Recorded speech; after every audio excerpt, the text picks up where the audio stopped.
I was sent to prepare for revival.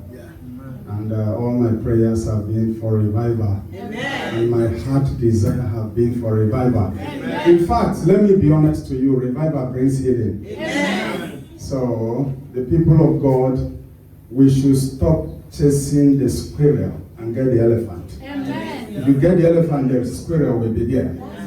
But if you dive to chase for the squirrel will just be running around the house, but you will not get anything. So when you tell your neighbor, when you get the elephant, the squirrel will come. Hallelujah. I want to.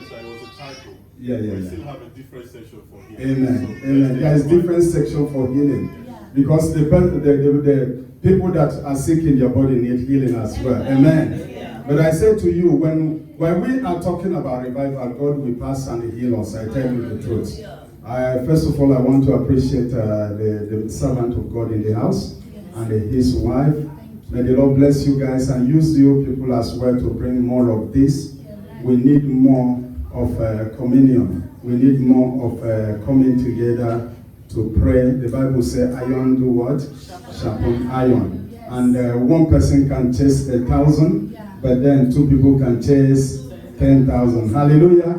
Thank you also, the music group. Without you guys, you know, it will not go the way God have placed these talents so that they will be blessed to us.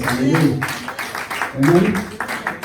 So I have 3 prayer points actually, but it's just as the prophetess Precious said, that it's good for people to have understanding. Amen.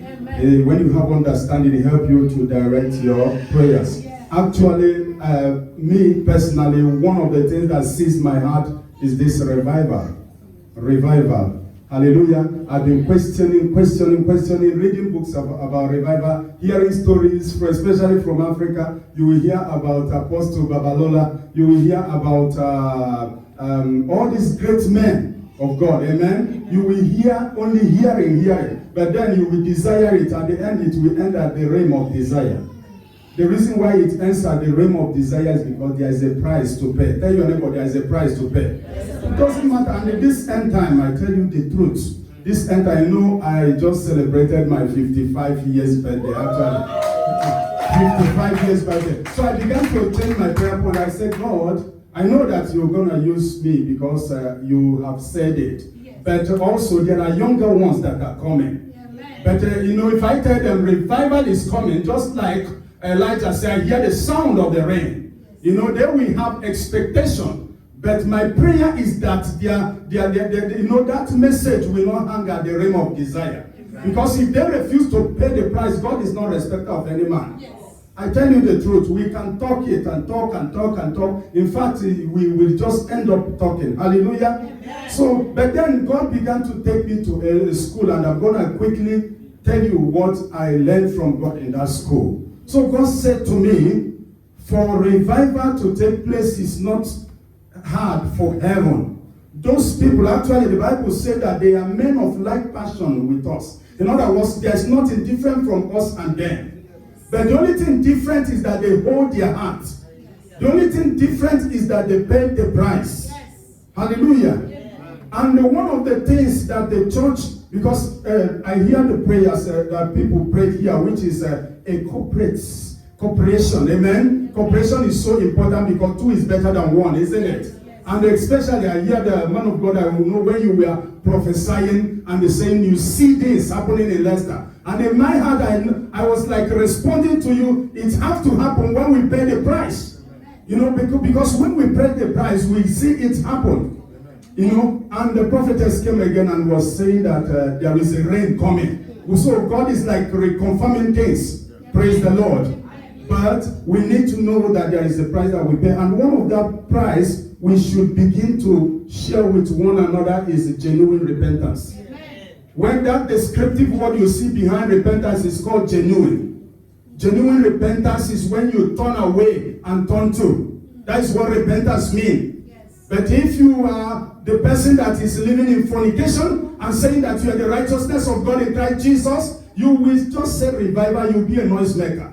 Because what God is doing now is that He is selecting men And he is empowering them because it's the last days. Hallelujah. And God can use anyone. Hallelujah. So we should understand that God is calling us for repentance.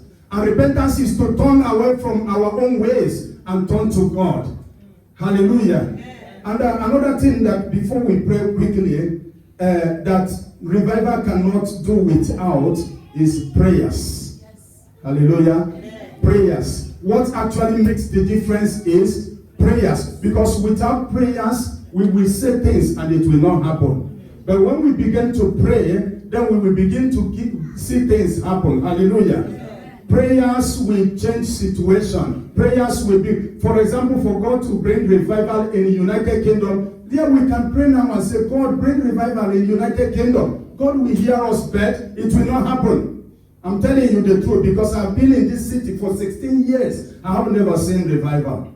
And I cried really to God. I said, why? 16 years. Look, if you have, David said, when thou will revive us, that your people will rejoice.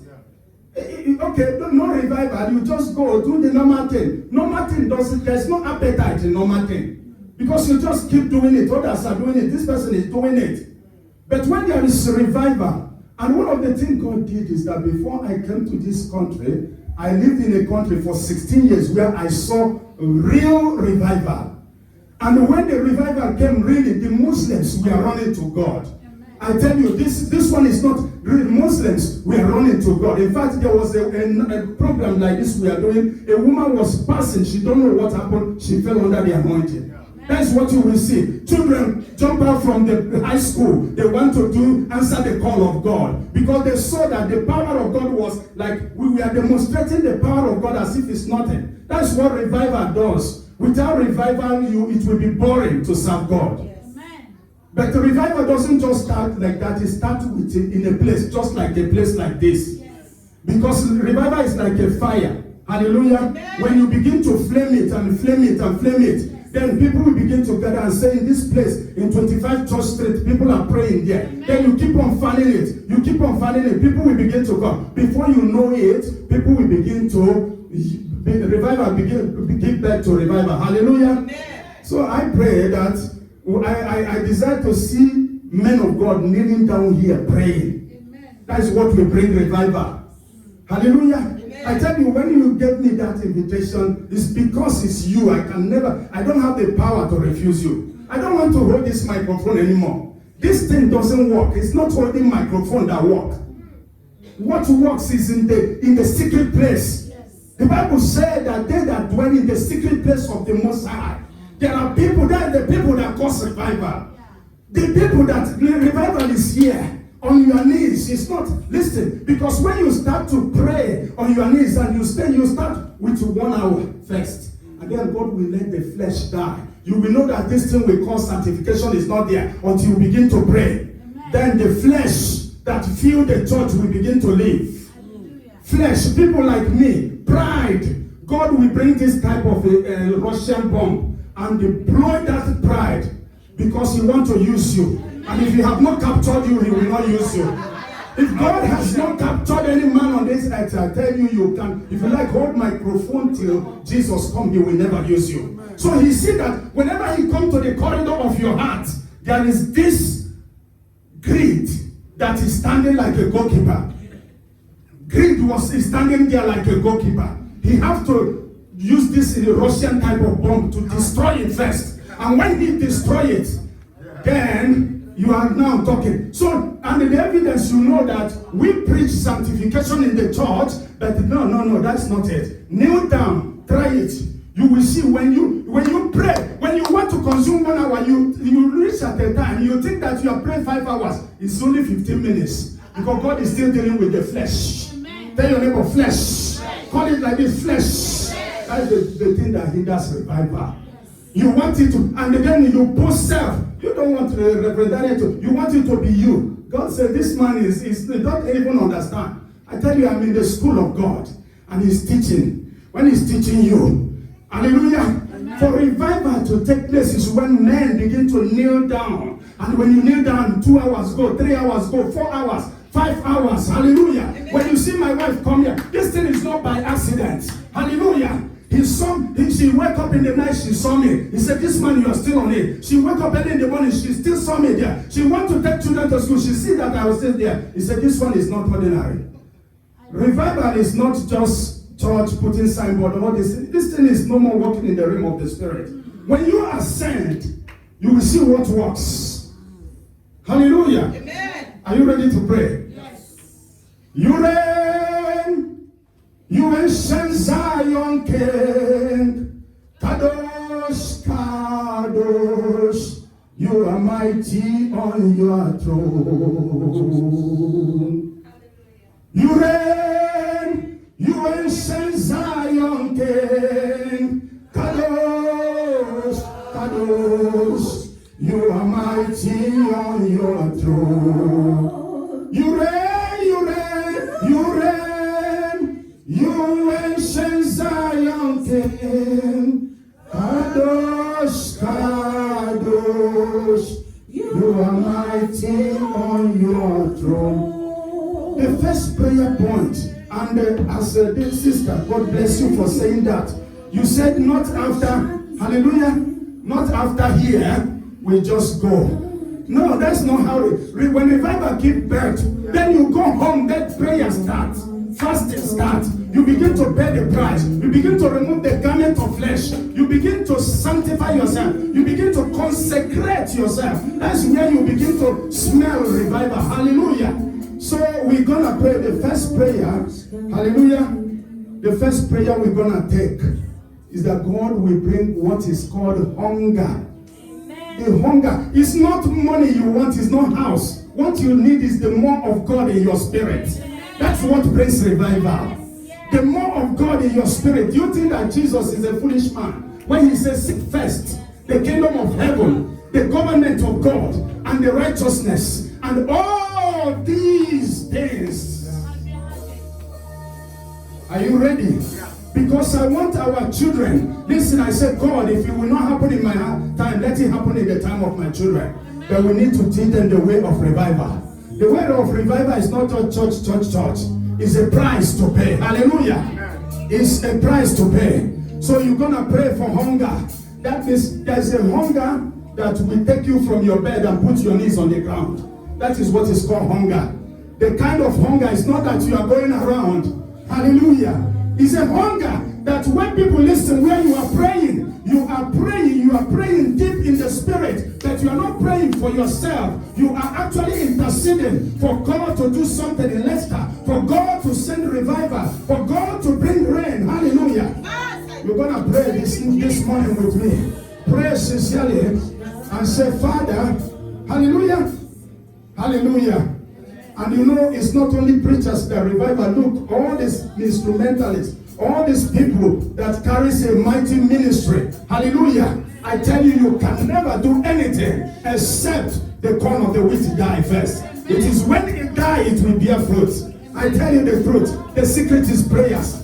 The secret is intercession. The secret is going to God. So you need hunger. Hallelujah.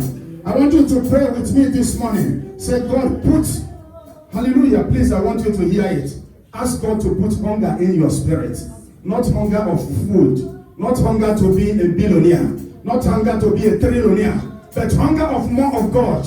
But when you have more of God, you will know what to do with it. I want us to pray in the name of Jesus. Pray sincerely. Thank you, Jesus. Thank you, Father. Rataka, rekete, vaga, retekere. Saka prati saku, mekere prati sakata, mera kata, barata ku rebeke sikete, shata kabarigada, marete kesikotaragada, ekrete sekete, ekabalado seketia, zevra ko sekete, maki repata, mare kobaria ko sikatero, reka shata tata, leke proga sata. Father, we need your hunger. I need your hunger in my spirit. Leko sakatara, that I may know you, Lord. That I may know you, Lord. Ekabadika sukataraya, eshakatabose, ekreprako sikataraza, erakapabababaribagadasa, lakasopedegeza, hunger, makereko seketeria, reka bragada kosekete, reka tata, magira makosikata, mandeke seketere, bareka barato sikara bakayakote, reka shata tata, tabo kesekete, barikata kuseketere, braya kosika baria, brakatose, vakata gada, marekete barato sekete, honga, maya masapa, marika brakasokatere, brakasote gede, kabrakosekete, berekasukete, intaramakosu, gede, mashata, in the name of Jesus.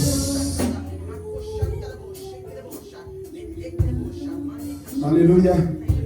And the second prayer point we're going to take is, you're going to pray, hallelujah, amen, so that when you leave this place, you'll be grateful to these servants of God that have put this program together. Hallelujah. Pray that God will put burden in your heart. I tell you, without burden, your Christian life will always be in the flower stage. You know why? Because it is burden that will take you to prayers. And it is prayers that brings every other thing. Whether it is sanctification, consecration, genuine repentance, sending yourself to God. It is when you go to the altar of prayers, you begin to have an encounter. I want you to ask God for burden. Hallelujah. Amen. Amen. Listen. Let's not play with this thing. Start with 30 minutes alone every day. Start it for 6 months. Amen. 30 minutes. And then from there you go to 45 minutes. From there you go to 1 hour. From there you go to 1 hour, 30 minutes. By the time you go to 2 hours every day. Because you say Jesus is Lord. How many of you believe that Jesus is Lord? You know the thing is that you say Lord, but you are not doing. Because if it is your Lord, and he said to you, you're going to pray for 2 hours every day for 4 years, you're going to do it. Amen? I bet you cannot do it without the burden of the Spirit. You do it, you want to flip on your Facebook. You do it, you want to flip on your social media. You do it, you want to flip on the phone. Hallelujah. But I tell you the truth. When you do it, God can bypass me and use you to bring revival. Because God doesn't respect man. If I like, I can stay here for 30 years. If you pay the price, he will make use of you. Hallelujah. I want you to pray that God will put burden in your heart. Burden of prayers. Pray in the name of Jesus. Ratakasakata, Nereke Seketere, Zefakata Karabaka Sakata, Kerabako Seketere, Reka Sokotekete, Mateke Sikata. Father, we pray, O Lord, for burden in the mighty name of Jesus. Shatakolebeke Sikata, Mareteke Sekete, Marete Sekete, Paraka Sakata. Burden, Lord, in the name of Jesus. Mashakolebeke Sikota, in the name of Jesus Christ. Barikos Keregedesa, Ikarabakasata, Irakota Korebeke Sekete, Irakasakata, Irobadeke Sikarada, Lekrebako Sendebede. Lord, teach us how to pray, Lord. Teach us, Lord, my God. Put it in our spirit. Mashata Kalabadosa, that when we live your Rono Kaparesa, Kebrako Sikarabadasa, Karabakasiata, Ishata, Karabakasata. We are in the days of your power, Lord. Revival has begun. We are in the days of your power, Lord. Restoration begins. It begins in our heart, Lord. Then it flows like a river. And it burns like a fire. It begins in our heart, and it flows like a river, and it burns like a fire.